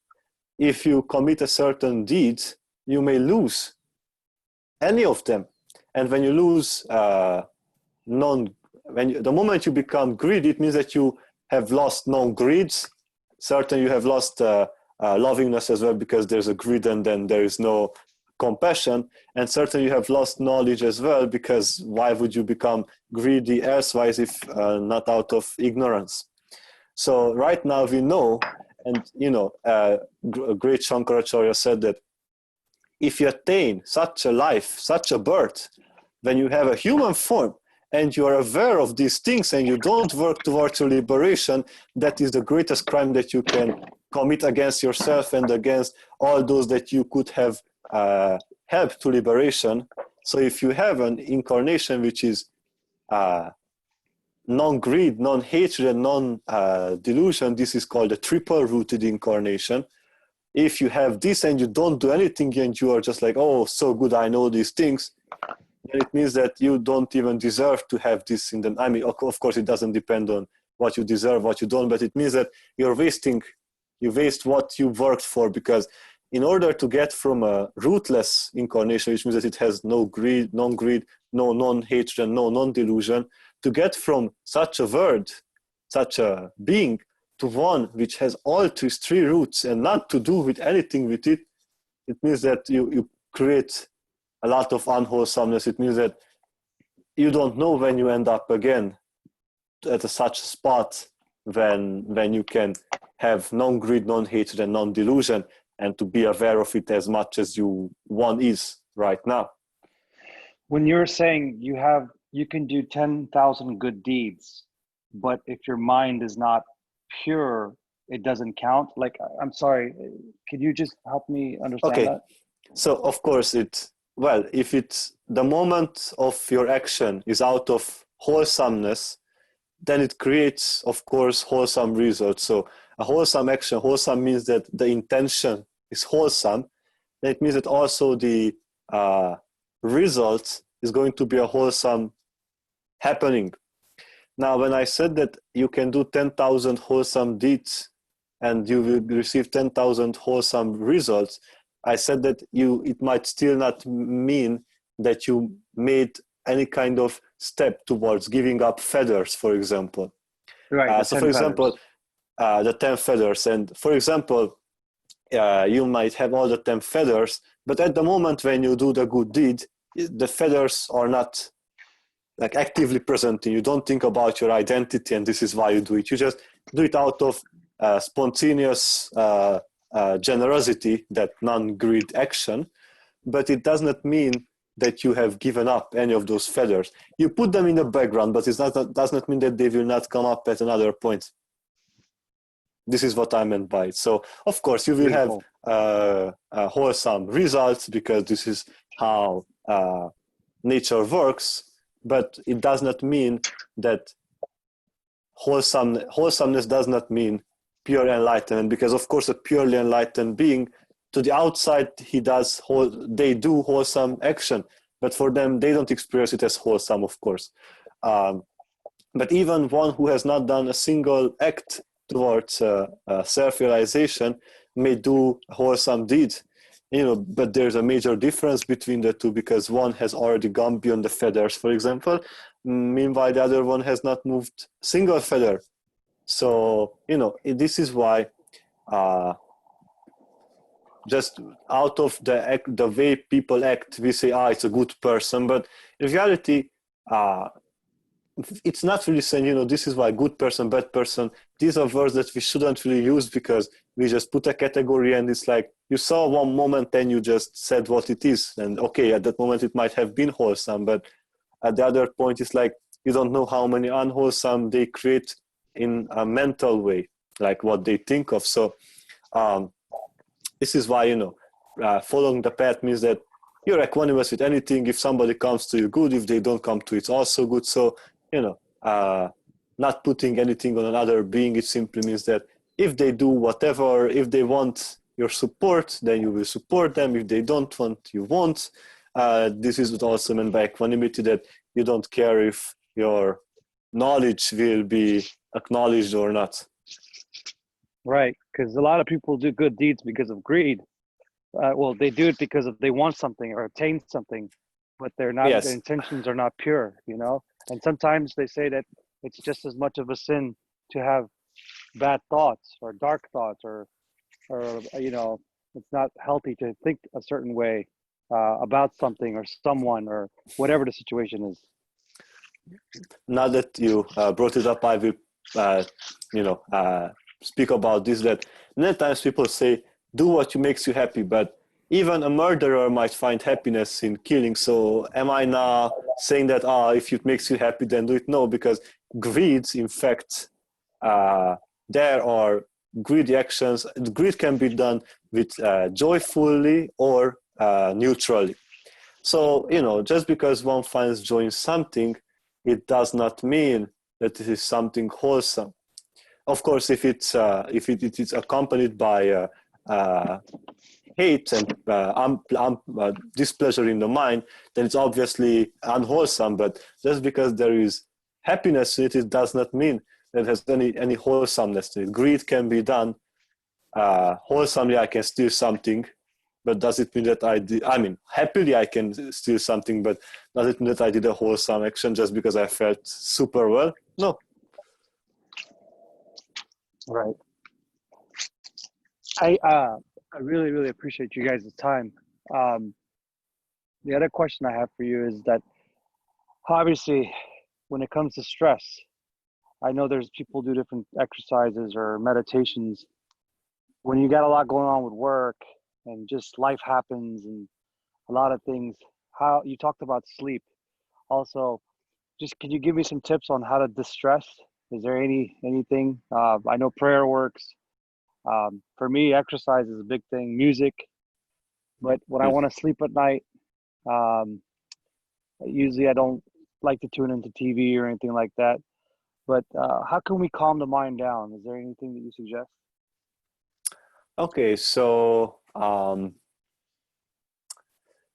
very first thing that we have already spoken about is, the moment you understand, of course, the problem, not the problem, but, music and the such are good, but what I saw with them is that they just put, for example, stress in the background. It does not eradicate it 100%. So, we have to see like the roots of it, like where does it come from? If it comes from greeds, these are the three roots that an unwholesome experience can come from: is greed, hatred, or delusion. Delusion meaning not knowing. So if you start to look at, we speak like stress as a fundamental, like stress like an experience, but in fact it comes from different impressions. Like there is number one, restlessness in it, correct or not correct? There is restlessness in stress, or doubt, whether restlessness and doubt are not really different, because like you may be you might not know something and you're restless about it, and then you start to stress normally is a restlessness, and then you build on it you start to see things in it like, then I have to do this, and will I have time, and so many things. But it again comes from the moment that you desire to do things that you then term as not being able to do. And it comes from pure restlessness. And in fact, there are meditation techniques. It is called pranayama. That is in fact like you. Well, there will be a link in the description where you can find pranayama exercise. And it's all about, you know, the moment you shut down the faculty of restlessness in stress, you will clearly see which is the another determining factor in it. Is it either greed or aversion? Because, you know, when you have stress, there is a fundamental restlessness about things, and there is either the thing that, oh, again, a bad day and I'm stressful about it. It means that you're irritated. It means that it is rooted in hatred, because even irritation is rooted in hatred.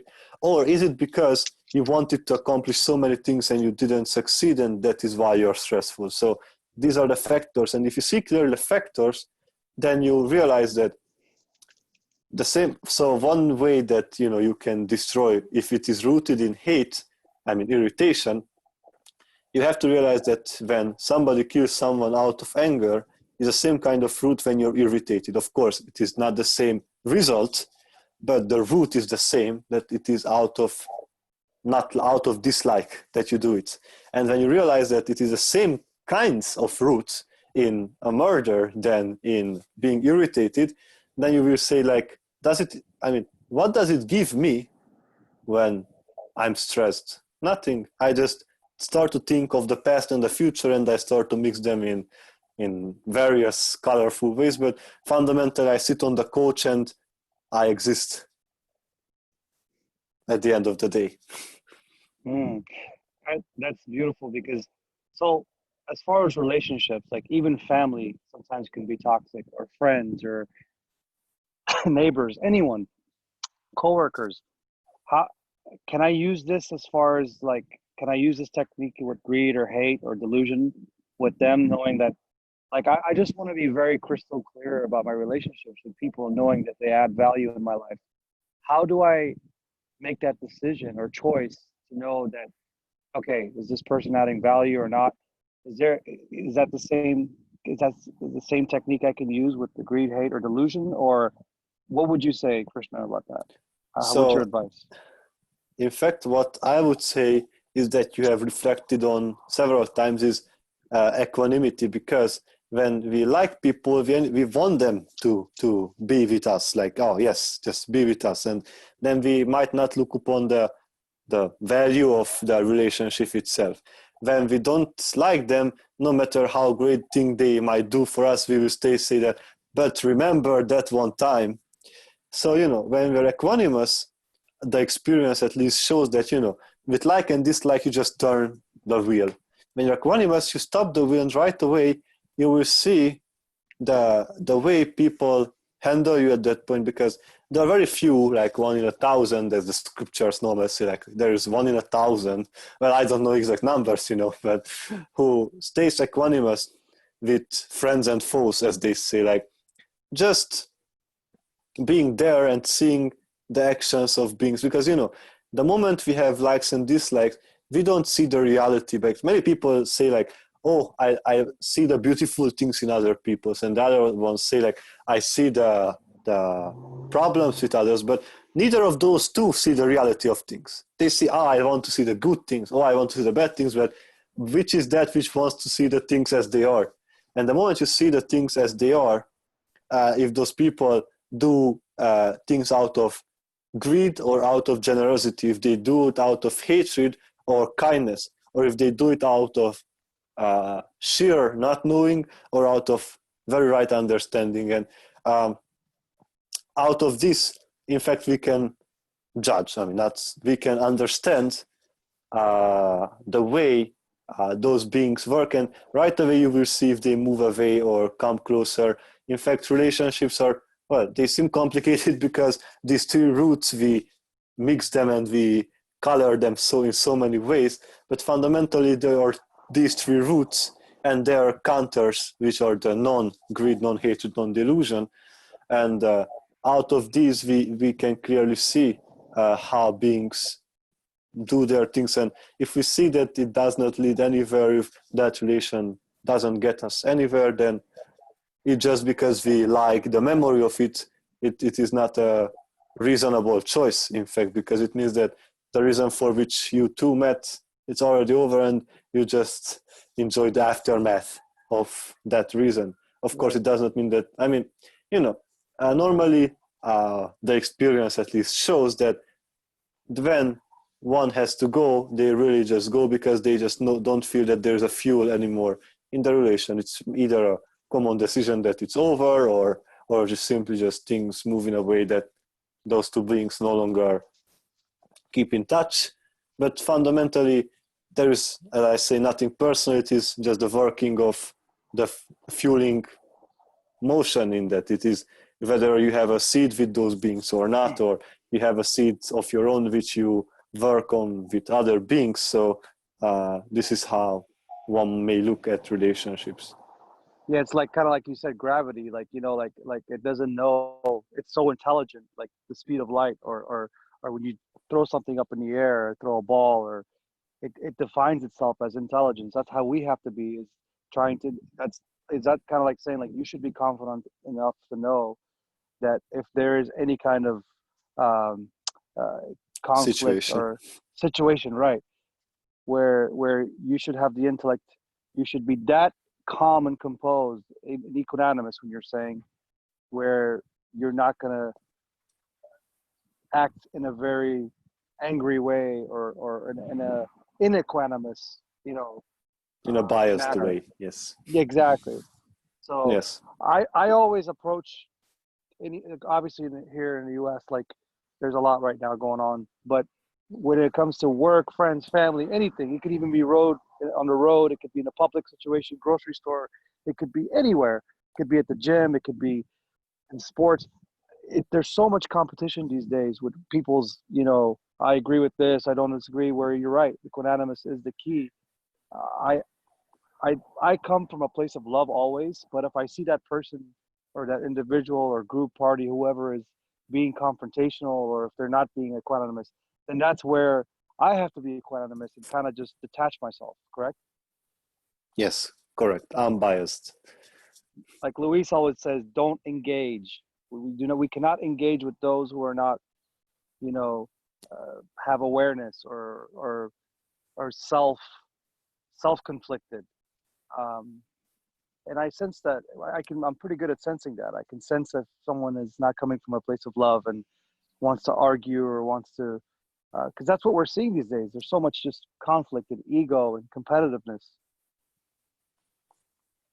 Well, all these in fact come from the 10 feathers, because if you look at the 10 feathers, you will slowly see that all these things that people do is out of identity, out of skepticism, out of whatever rituals or desires or aversions. All these things are just ignorance colored in a certain way. So that is Right. what it is. And this is why I always say, the seed for what it is, the moment you see it for what it is, you will not feel attacked by it or attached to it. And you simply will see it for what it is, and you will see that there is no need to accept, to like it or dislike it. You just see it for what it is. If you like gravity, if you don't like gravity, it is there. So you have to understand how to work with it. And in fact, that is intelligence. And if we cultivate that intelligence as well, then we can work together with nature. And when we speak about oneness, it means fundamentally that things are empty and that there is an intelligence that, for example, created the formations of the world. Just in pure intelligence. And this is how, when we speak about oneness, that there is just this intelligence, even in the mind and also in nature in itself, which is of course impersonal, which again I stress maybe a lot, but Yeah. No, thank you. Like Luis we talk about this, she sends me a lot of wonderful emails and information. And the other day she sent me an email. There was an email with, it said, everything is perfect in the Creator's creation and God's creation. Ignorance and suffering exist only in the minds of people. That was so powerful to me, because it's true. A lot of it's human made. It doesn't come from natural existence. It doesn't come from pure consciousness or wholesomeness or purity, from love. Correct. I think we would wrap up the call here, and then we can continue, of course, the discussion. So thank you very much for listening to the teachings of Bodhidharma and some, we might say, practical applications. Thank you so much.